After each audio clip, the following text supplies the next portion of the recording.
আসসালামু আলাইকুম ওয়া রাহমাতুল্লাহি ওয়া বারাকাতুহু। প্রিয় দর্শক, আজ অপসংস্কৃতির অগ্রসরে যুব সমাজের করুণ পরিণতি।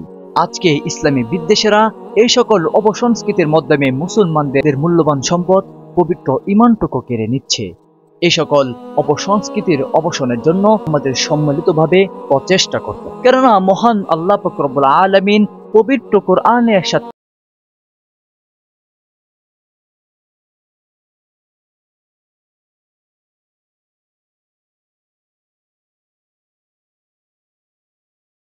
তারা কোনো জাতির অবস্থা পরিবর্তন করবেন না যতক্ষণ পর্যন্ত তারা পরিবর্তনের চেষ্টা না করে। সূরা রাত 11 নং আয়াত।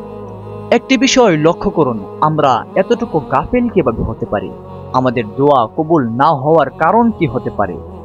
তার কারণ একটাই, আমরা 5 ওয়াক্ত নামাজে সূরা ফাতিহায় বলছি ইহদিনাস সিরাতাল মুস্তাকিম সিরাতাল্লাযীনা আন'আমতা আলাইহিম গায়রিল মাগদুবি আলাইহিম ওয়ালাদ-দাল্লিন।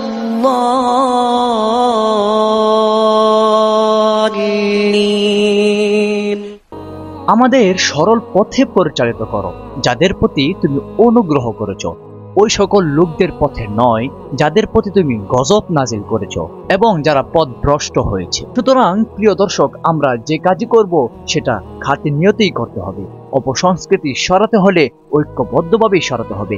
আল্লাহ পাক রব্বুল আলামিন আমাদের সকলকে বিষয়গুলো বোঝার এবং সঠিক নিয়মে আল্লাহর হুকুম পালন করার তৌফিক দান করুন। আমিন ইয়া রাব্বাল আলামিন।